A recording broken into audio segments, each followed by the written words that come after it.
여러분, 성경에서 제일 유명한 이야기들 있잖아요. 창조 이야기나 출애굽 같은 거요. 근데 만약에 이 이야기들이 사실은 훨씬 더 오래된 다른 신화랑 진짜 놀라울 정도로 비슷하다면 어떠실 것 같으세요?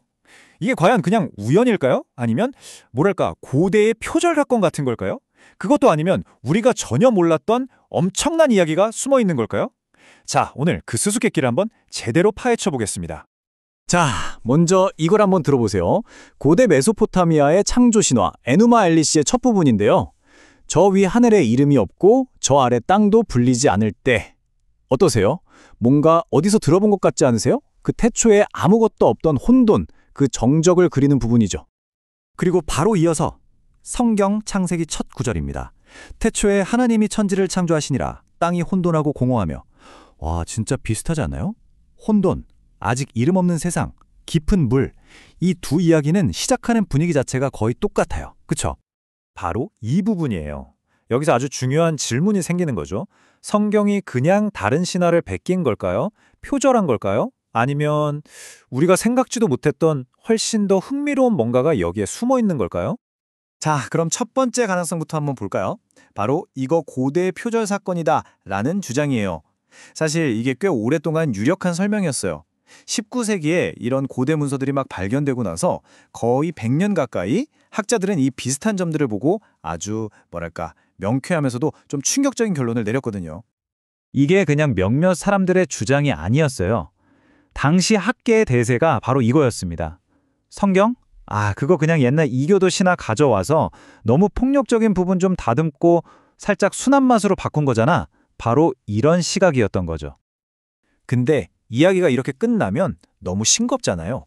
최근에 와서는요, 이 수수께끼를 훨씬 더 뭐랄까 지적으로 그리고 흥미진진하게 풀어내는 새로운 관점이 등장했어요. 바로 논쟁의 기술이라는 개념입니다. 그게 바로 논쟁 신학이라는 건데요. 이게 뭐냐면 단순히 이야기를 베끼는 게 아니에요. 그게 아니라 일부러 상대방의 이야기 틀, 그 구조를 그대로 가져오는 거예요. 그리고는 그 안에서 내용을 완전히 뒤집어서 정면으로 반박하는 거죠. 너희들 이야기는 이거지? 진짜는 이거야? 하면서 완전히 새로운 세계관을 주장하는 아주 고도의 전략인 셈입니다. 이게 좀 어렵게 들릴 수 있는데 이렇게 생각하면 아주 쉬워요. 예를 들어서 어떤 가수가 엄청 유명한 노래를 커버한다고 생각해 보세요.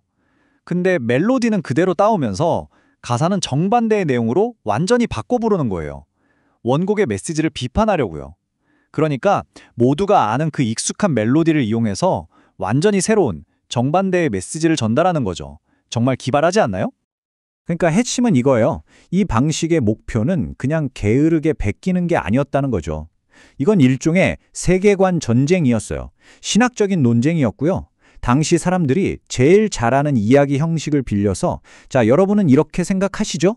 하지만 진짜 이야기는 이겁니다 라고 말하면서 시브리 신앙이 얼마나 다른지, 얼마나 특별한지를 강조하는 거였어요.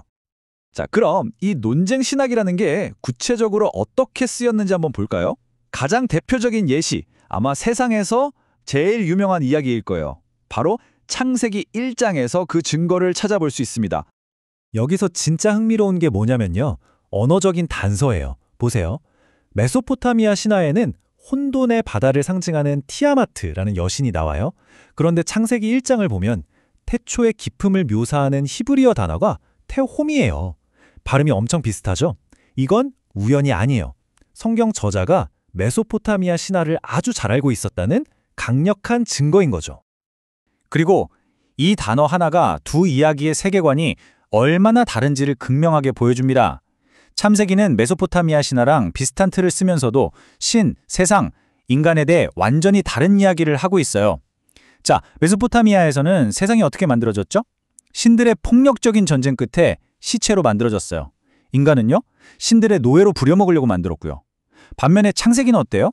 세상은 아주 질서정연한 말씀으로 평화롭게 창조되고 인간은 하나님의 형상을 닮은 존엄한 존재로 창조되었다고 선언하죠. 이건 뭐 같은 무대 위에서 완전히 다른 연극을 하고 있는 거나 마찬가지예요. 근데 이런 논쟁의 기술이 이렇게 거창한 창조 이야기에만 쓰인 게 아니에요.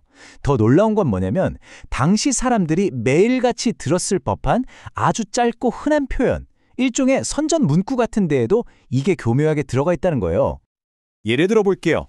당시에 이집트에서는 강한 손이라는 말이 있었어요. 이게 뭐냐면 파라오의 신적인 힘과 권력을 찬양하는 왕실의 공식 선전 문구 같은 거였죠. 그런데 출애굽기를 보면요. 바로 그 표현, 강한 손을 그대로 가져와서 야훼 하나님이 파라오를 압도하는 힘을 묘사하는 데 써버려요. 그러니까 파라오가 자기 힘이라고 자랑하던 바로 그 말로 진짜 강한 손은 따로 있다고 보여주는 거죠. 야, 정말 기가 막힌 방법 아닌가요? 이런 예는 또 있어요. 가나안 사람들이 폭풍의 신 바알을 부를 때 쓰던 유명한 별명이 구름을 타는 자였거든요. 근데 성경에서는 그 별명을 야훼에게 붙여버려요. 진짜 날씨의 주인은 바로 야훼라는 거죠.